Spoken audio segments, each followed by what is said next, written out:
If a dog keeps barking, it's not just noise, bang. It's a warning. The bark echoed through the halls of Woodridge Elementary like an alarm no one wanted to hear. It wasn't just loud. It was furious, relentless, targeted. What should have been a cheerful career day turned into a chilling standstill the moment Officer Kane's retired K-9, Ranger, locked eyes with a seemingly kind-hearted second-grade teacher and wouldn't stop barking.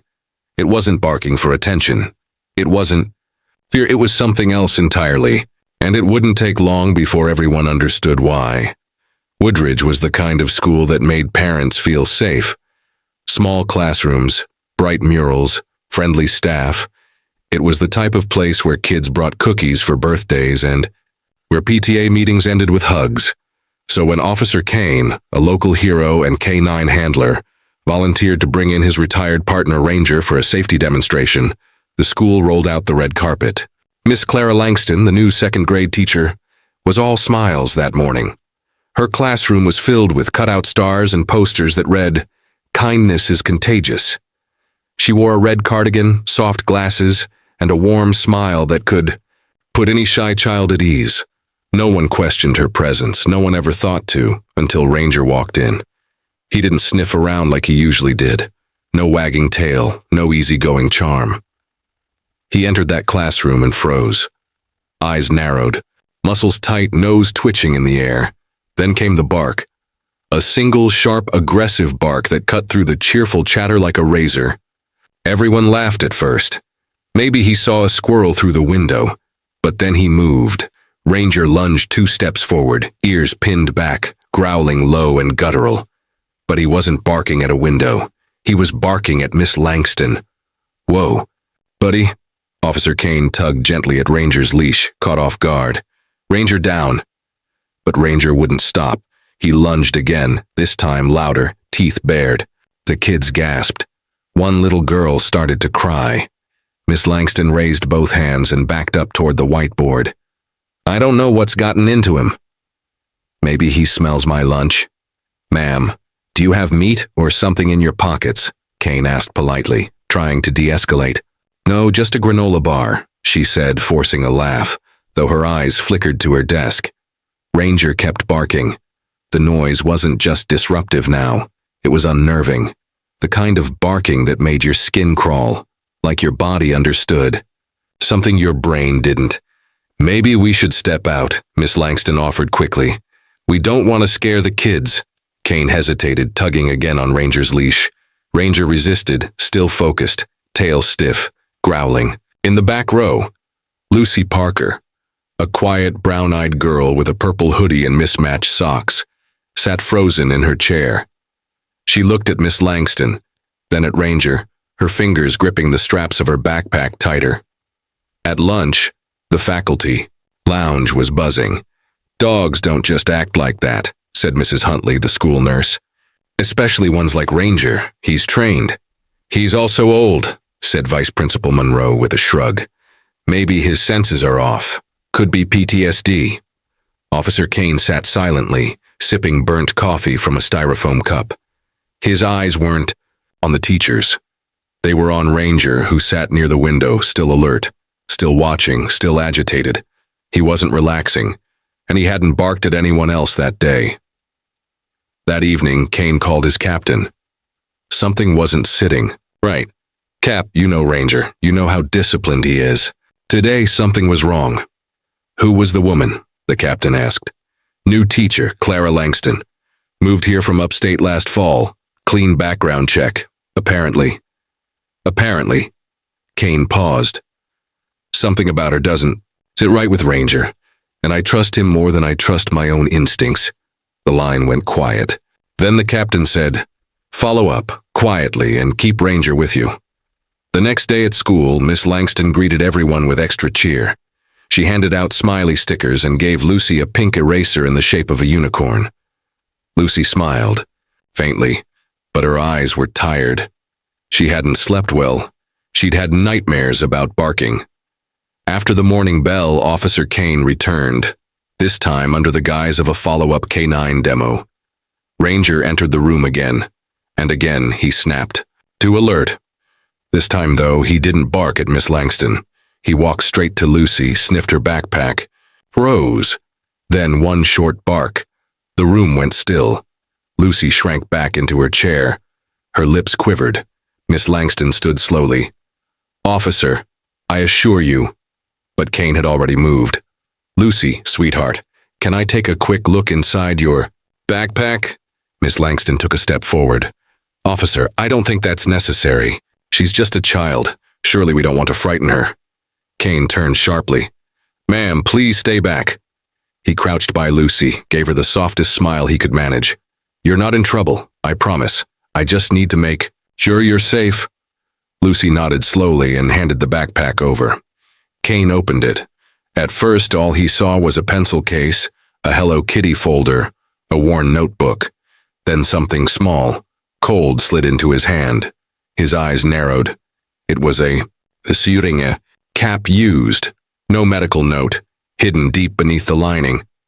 Next to it, a small cloth strip with faint discoloration. Smelled sweet, artificial, like chloroform. He looked up at Lucy, who was now pale. "Who gave you this, Lucy?"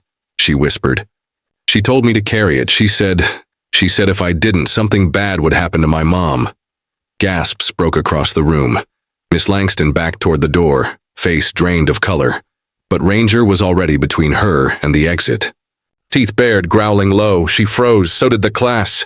And no one, not even the bravest teacher in the hallway, dared to move. You could have heard a pin drop. The classroom, usually filled with giggles, pencil tapping, and lunchbox zippers, had gone stone silent. 22nd graders sat frozen, their wide eyes shifting between Officer Kane, Lucy, and the woman they'd all trusted up until 5 minutes ago, Miss Clara Langston. Outside the window, the flag flapped gently in the wind. Inside, nothing moved, except Ranger. The German Shepherd took slow, deliberate steps toward Miss Langston, head low, growl deep in his throat, blocking her escape like he knew exactly what she was capable of. Kane kept his hand firm on Lucy's backpack, the small cloth still clutched in his gloved hand. The syringe cap lay quietly on the desk, like a piece of evidence that screamed louder than words. "Lucy," Kane said softly, his voice dropping low like he was talking to his own daughter. "Can you tell me exactly who gave you this?" Lucy nodded slowly, tears brimming in her eyes. "She did," she whispered. "She said if I didn't, keep it with me, something bad would happen to my mom." Miss Langston opened her mouth, probably to deny it, but nothing came out. The school principal, Mrs. Atkins, burst into the room seconds later, her heels clacking against the linoleum floor. "What's going on here?" she demanded. "Why is Ranger growling? Why is that child crying?" Kane straightened, still holding the backpack. "Ma'am, I need you to call district security and local law enforcement. Now!"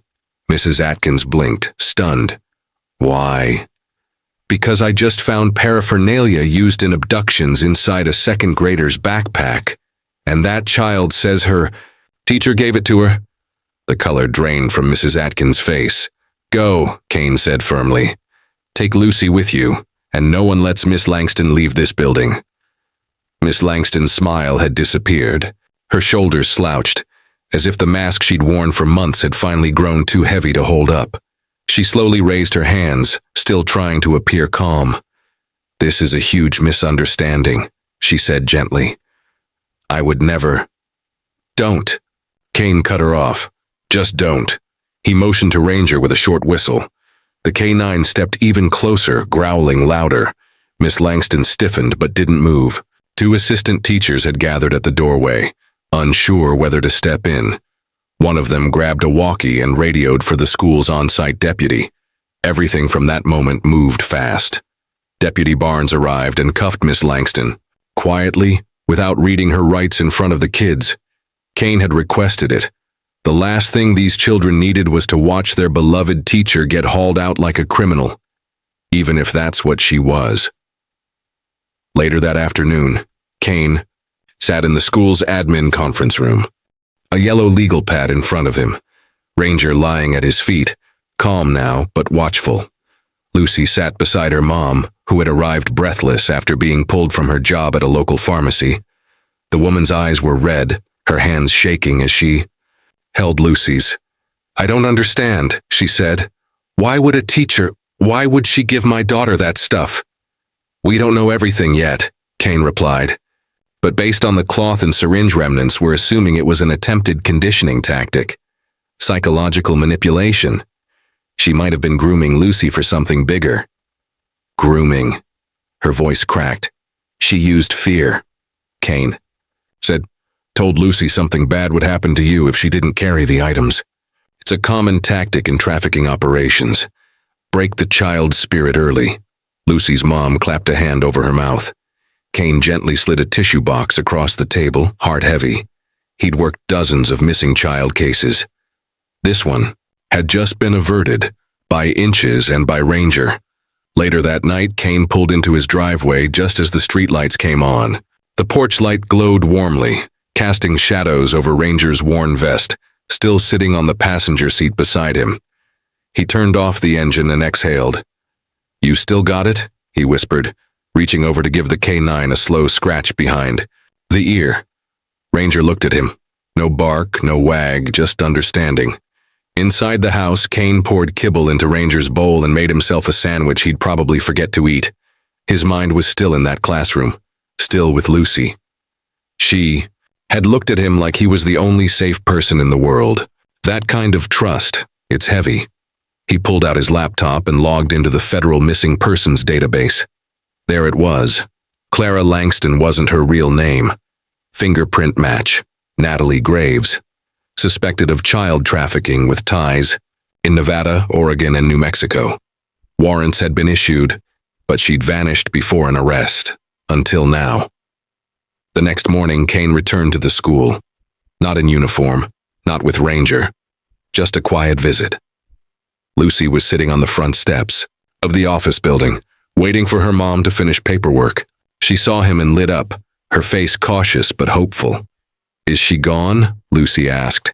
"She won't ever hurt you again," Kane said gently, crouching to her level. Lucy nodded. Can I say thank you to Ranger?" "Of course." He walked her over to the cruiser, where Ranger was resting in the back. The moment the window rolled down, Ranger's ears perked, tail thumping gently. Lucy smiled and reached her hand forward. Ranger leaned in, licking her fingers. "Thank you," she whispered. Then she leaned closer and said something Kane would never forget. He knew before anyone else. He knew she was bad. "I wish I listened sooner." As Kane drove away with Ranger in the back seat, he glanced at the dog through the rearview mirror. "You saw something none of us did," he muttered. The dog simply yawned and curled up, but Kane knew the truth. Ranger hadn't just saved Lucy. He'd saved them all. 2 days after the arrest, the halls of Woodridge Elementary were quieter than usual. The walls still had glittery posters and construction paper leaves, but the energy had shifted. Parents lingered longer at drop-off. Teachers kept their doors cracked open. Kids flinched at the jingle of keys or the squeak of a shoe down the hallway. Miss Clara Langston's classroom sat empty. The nameplate had been removed. Her sunflower mug still sat on the desk, and the "You Are Loved" sign above the whiteboard now felt almost mocking. Inside the front office, Officer Kane sat with Principal Atkins and Detective Sheila Moran, reviewing a folder thick enough to give anyone a migraine. "Real name's Natalie Graves," Moran said, tapping the file. "Multiple aliases, forged credentials. State-certified teaching license from Arizona. Completely fake. She passed a background check," Principal Atkins whispered, still in shock. "Because she knew exactly how to work around it," Kane said, rubbing the bridge of his nose. "She used a clean identity. Nothing flagged unless you dug 3 layers deep." "She taught here for nearly 6 months," Atkins said. "Was she targeting Lucy the whole time?" Moran nodded. "We believe so. Lucy's mother recently filed for full custody after a messy divorce. Natalie likely saw vulnerability. A kid stuck between parents, emotionally isolated. Easy to manipulate." Kane's jaw tightened. "But what was her endgame?" Moran flipped to a photo, a blurry traffic cam still. Natalie wearing a wig, standing next to a man in dark sunglasses. "This is Curtis Vane," she said. "He's under investigation for running an underground trafficking ring out of Colorado. We believe Natalie was grooming Lucy to be taken, possibly over spring break, when her mom would have been working overtime." Kane clenched his fists under the table.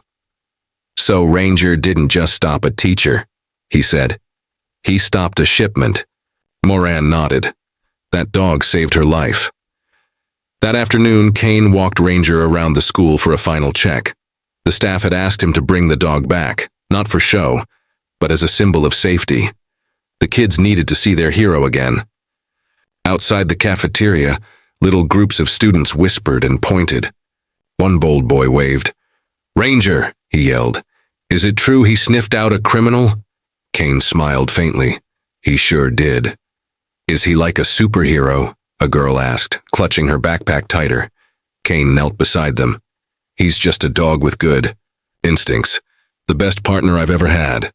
Ranger looked up at Kane, tail wagging once. Meanwhile, across town in a windowless room at the county sheriff's office, Natalie Graves sat cuffed to a metal table. She didn't look like a monster. That's what made it worse. Clean sweater, polite smile, calm eyes. Detective Moran stepped into the room and slid a photo across the table. Lucy's class picture. "She trusted you," Moran said. "You looked her in the eye and told her she was safe. Then you made her carry tools meant to control her." Natalie glanced at the photo. No emotion. "I was helping her," she said. "She's 7, Moran snapped. 7. She had no idea what was happening." Natalie shrugged slightly. "She would have forgotten eventually. Kids do." Moran leaned in. "Not when a dog remembers for them." Natalie's expression flickered, just for a second. But it was enough. "You didn't expect Ranger," Moran said. "You didn't expect a dog to be your undoing." The next day, Lucy sat in the school counselor's office, a crayon in one hand and a picture of a brown and tan German shepherd taking shape on the paper. "He's always watching," she said softly, "even when no one else sees it." Her mom sat beside her, holding back tears. "Do you know what courage is?" the counselor asked. Lucy nodded. "It's when you're scared, but you do the right thing anyway." "Exactly, and that's what you did." Lucy looked down at her drawing. "No," she said. "Ranger did." Kane watched from the hallway window as Lucy hugged her mom tightly. For the first time in days, she looked like a kid again. He stepped back, hands in his pockets. Principal Atkins joined him. "We're redoing all our background check protocols," she said. "We'll make sure nothing like this happens again." "It wasn't your fault," Kane replied. "Predators don't wear warning signs, they wear smiles." "Still," she said, "we'll do better." They both looked into the classroom, where students now sat in a circle, talking about safe adults and trusted voices. "Will Ranger come back?" she asked. Kane smiled. He never really left.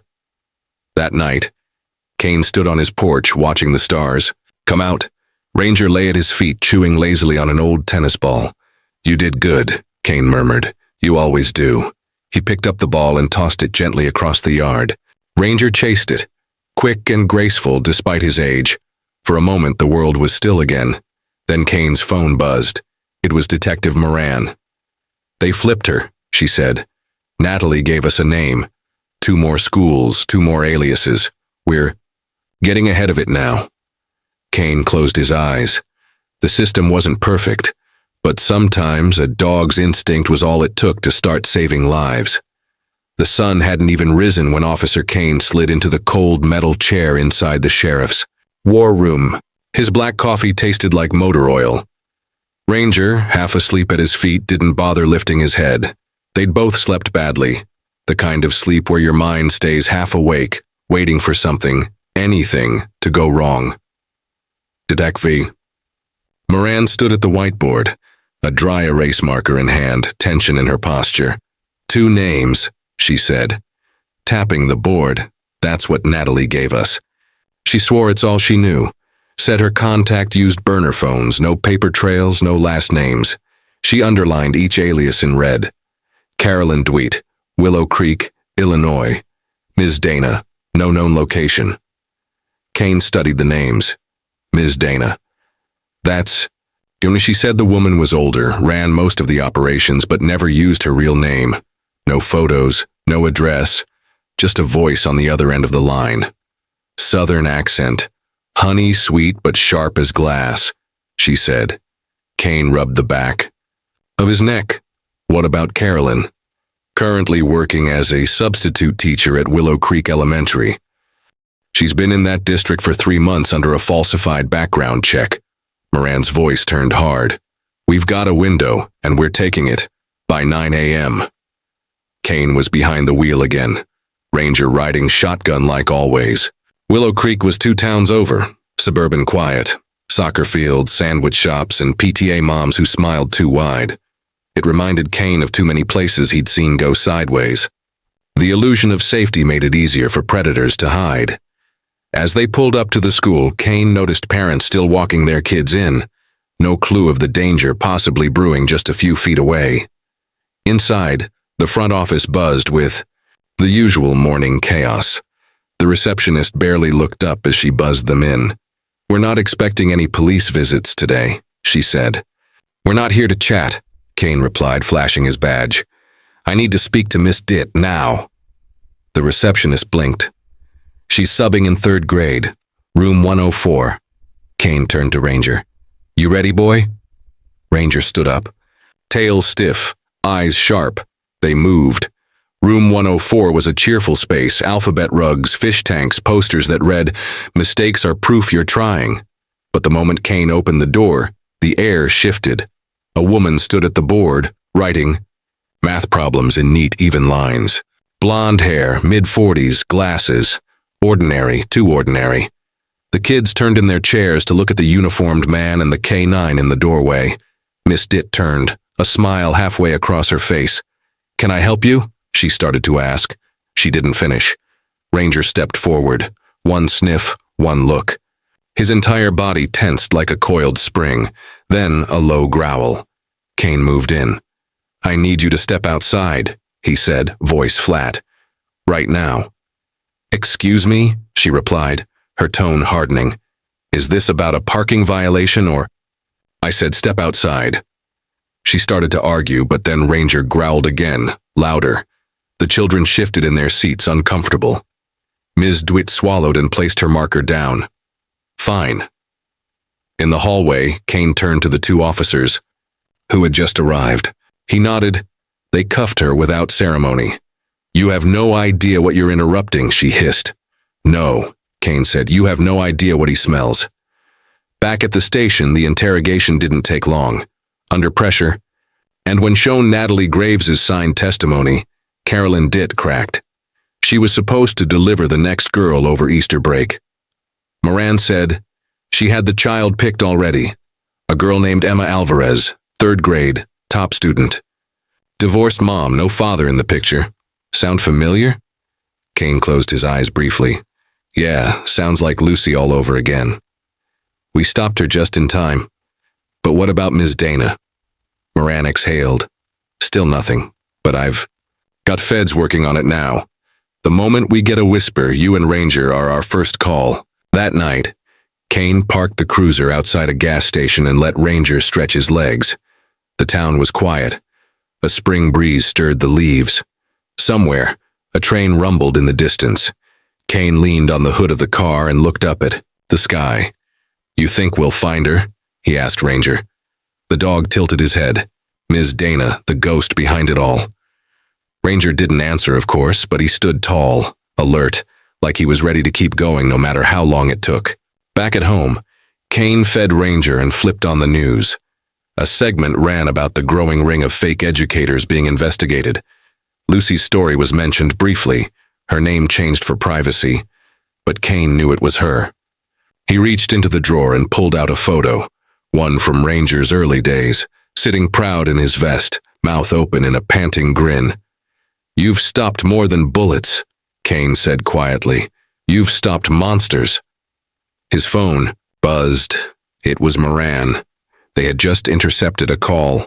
A woman with a southern drawl, older voice, cold. Get rid of everything. We've been sniffed out. That damn dog. Ms. Dana wasn't gone. She was running, and now she knew about Ranger. The audio clip was only 8 seconds long, but it hit Kane like a freight train. Get rid of everything. We've been sniffed out. That damn dog. She said it with a thick southern drawl, too. Polished to be uneducated. Too sharp to be underestimated. Cold, calculated, furious. Kane played it 3 times on the drive back from the station, his fingers tightening around the steering wheel each time. Ranger sat in the back seat, quiet but watching his handler through the rearview mirror. They know you now, Kane muttered. You're not just sniffing around anymore. You're in her nightmares. He tapped the screen to replay the clip. One more time. Ranger's ears perked up. The voice wasn't just a warning, it was a challenge. At the sheriff's office, the FBI liaison, Agent Porter, had arrived from Dallas, bringing more heat than backup. Ms. Dana, he said, pacing in front of the investigation board, isn't just a name. It's a phantom. We've been chasing. This ghost for 5 years. No fingerprints, no financial records, just phone calls, burner accounts, and victims, too scared or too young to speak. He pointed at the map behind him. Dots scattered across Arkansas, Tennessee, Georgia, and now Illinois. Every confirmed sighting follows a pattern. She plants someone. That person builds trust. Then a child disappears. Always the same profile. Young girls, 7 to 10. Single-parent homes. Teachers or counselors gaining access. Kane stared at the board, jaw tight. But she just slipped up. She mentioned Ranger by name. Agent Porter nodded. That tells us 2 things. She's paying attention and she's scared. Kane stepped forward, flipping through the last known call logs from Carolyn Ditt's burner phone. We traced the number. Bounced off 3 towers. Ended near a town called Moran Hills, Kentucky. Population 4,000. 1 school, no police department. Just a volunteer sheriff. Kane looked at Ranger, who was now standing alert like he already knew something was happening. Then we go, Kane said. We go before she disappears again. Moran Hill sat tucked between 2 highways and a stretch of farmland. It looked like every small town Kane had ever seen. Churches on every corner, a dairy barn at the edge of town, and a school so old it still had a working bell tower. Kane and Ranger arrived just after sunrise. The air smelled like damp soil and grass. A dog barked in the distance, but it wasn't the kind trained for this kind of work. Sheriff Dean Metaf met them outside the school, coffee in one hand, suspicion in the other. Not sure what you're expecting to find here, he said. We don't get trouble like that. Trouble never knocks first, Kane replied. That voice we traced. She was close enough to be watching. Metaf sighed. You think someone here's helping her? I think she could be here. Maybe not as Miss Dana, but she always finds a way in. A teacher, a nurse, even a substitute janitor. Ranger sniffed the ground and began pulling toward the west side of the building. Kane followed. Inside, the school seemed normal. Too normal. 3rd grade art hung proudly in the hallway. Children's laughter filtered from classrooms. A staff member, an older woman with silver curls, smiled warmly as Kane passed. But Ranger didn't look at her. He kept walking. They passed the library, the gym, the cafeteria, then outside room 112, speech and counseling services. Ranger froze, ears up, nose twitching. He let out a soft but clear whine. Kane crouched. What is it, boy? Ranger stepped to the door, nose pressed near the floor seam, and growled. Low, quiet, but intense. Kane's pulse quickened. He knocked twice. A voice answered cheerfully. Come in. Inside sat a warm-looking woman in her early 60s, glasses perched on the tip of her nose. Pencil skirt, cardigan, soft curls pinned back. You must be the officer, she said. Sheriff told me you might stop by. I'm Miss Darla. I'm the school's part-time speech therapist, not Dana Darla, but the vowels hit Kane like a slap. Ranger didn't stop growling. Not this time. Kane scanned the room. A child's folder open on her desk, files neatly stacked, a school board certificate from Hillside University, a place Kane knew didn't exist.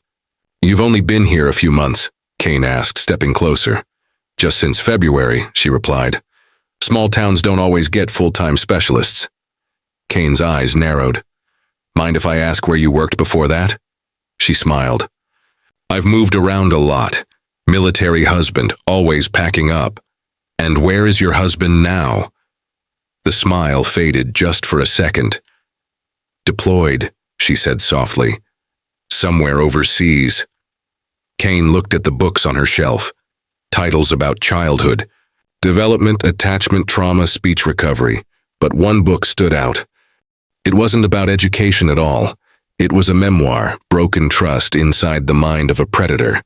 A sticker covered part of the spine, poorly peeled. Underneath, he could see a barcode stamped. Davidson Correctional Library. Kane stepped forward. Ms. Darla reached for something in her drawer. Ranger barked. Loud, sharp, final. Kane pulled his sidearm. Hands where I can see them. She froze. Her fingers hovered over what looked like a phone. He crossed the room in 2 seconds, yanked open the drawer and found not a phone, but a burner. And another folder inside, photographs, names, dates, and one in particular, Maya Gibson. Age 8. Asthmatic. Lives with grandmothers. Darla didn't run. She just sat down slowly, like a show was over. You won't stop it, she said quietly. Even if you stop me. Kane cuffed her.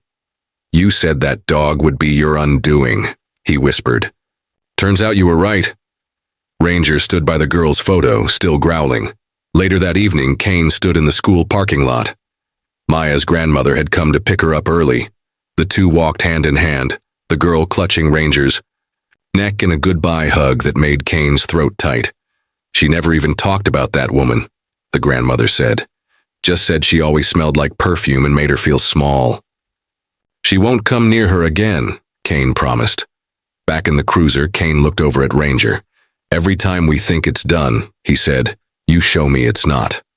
Ranger rested his head on Kane's leg. Outside, the first stars appeared. But somewhere more names waited, and they weren't going to find themselves. It was over. At least that's what they told themselves when Ms. Darla, aka Dana Winslow, the woman they'd been chasing across 4 states, was finally arrested and flown to federal custody under heavy surveillance. No more fake degrees, no more burner phones, no more aliases. Just one aging woman with a hollow smile, now facing enough charges to keep her behind bars for the rest of her life. But for Officer Kane, closure didn't come with an arrest. It came in the form of a quiet moment, watching Ranger doze peacefully on the front porch, sunlight warming his fur. After weeks of tracking evil through classrooms and playgrounds. You finally caught her, Kane said aloud, sitting beside him, with a cup of lukewarm coffee. Not me, not the Bureau. You, Ranger. Ears twitched. He didn't lift his head, he didn't need to, he knew. The community response had been overwhelming. Cards, letters, homemade treats, some for Kane, most for Ranger. Woodridge Elementary had even voted to rename their school library the Ranger Room. But the thing that meant the most? The children. One by one, the kids who had once been scared to come to school now stopped by to pat Ranger's head, tell him about their day, or whisper secrets to his floppy ears. Secrets only a hero could hold without judgment. Lucy Parker was the first to visit after Dana's arrest. She brought Ranger a new collar. It was red, her favorite color, with a silver tag that simply read, My Best Friend. She hugged Kane. Without saying a word, she didn't have to. Her nightmares had stopped. In the days that followed, Kane met with several parents of the targeted children. Emma, Maya, and others whose names had been on Dana's list. Some cried, some were furious. Some just held their kids tighter than they ever had before. One, mother, hands trembling, looked Kane in the eyes and asked, How did a dog know what none of us could see? Kane smiled gently. Because dogs don't lie to themselves, he said. They don't ignore instincts. They don't explain away warning signs. They just know. And they act. A month later, on a cool Saturday morning, Kane stood before a small crowd gathered under the oaks behind City Hall. A local scout troop had organized a special tribute for Ranger. There was a banner. Thank you, Ranger, for protecting our future. There were photos, drawings, even a giant bone-shaped cake, non-edible, of course. But Kane's speech, short and raw, was what stuck. He stepped up to the podium with his hand resting on Ranger's shoulder. I've worked with this dog for over 7 years. We've chased bad guys, found lost kids, helped crash victims, but nothing prepared me for what he did this year. He looked out at the crowd, at the parents, the teachers, the students. We all want to believe the world is safe, that our schools are sacred, that the adults in charge are trustworthy. But sometimes, evil wears a smile. And when it does, we need someone who can see past the smile, someone who listens with more than ears. He looked down at Ranger, then back up. That someone, for us, was this dog. That night, Kane and Ranger sat together under the stars again. The breeze was light. The air smelled like pine and fresh-cut grass. Somewhere in the distance, kids laughed, carefree, safe. Kane took a long breath, leaned back in his chair, and spoke softly. You saved more lives than most people ever will, buddy. Not with violence, not with force, but with instinct, with courage. Ranger looked up, eyes wise, and rested his chin on Kane's boot. The silence between them wasn't empty. It was sacred. In the end, it wasn't a badge, or a gun, or a database that saved those children. It was a dog's refusal to ignore what his gut told him. It was a child's whisper finally being heard. And it was a town learning that trust must be earned, and instinct should never be silenced. We often teach kids to be polite, to listen, to obey. But sometimes, the most important thing we can teach them is this.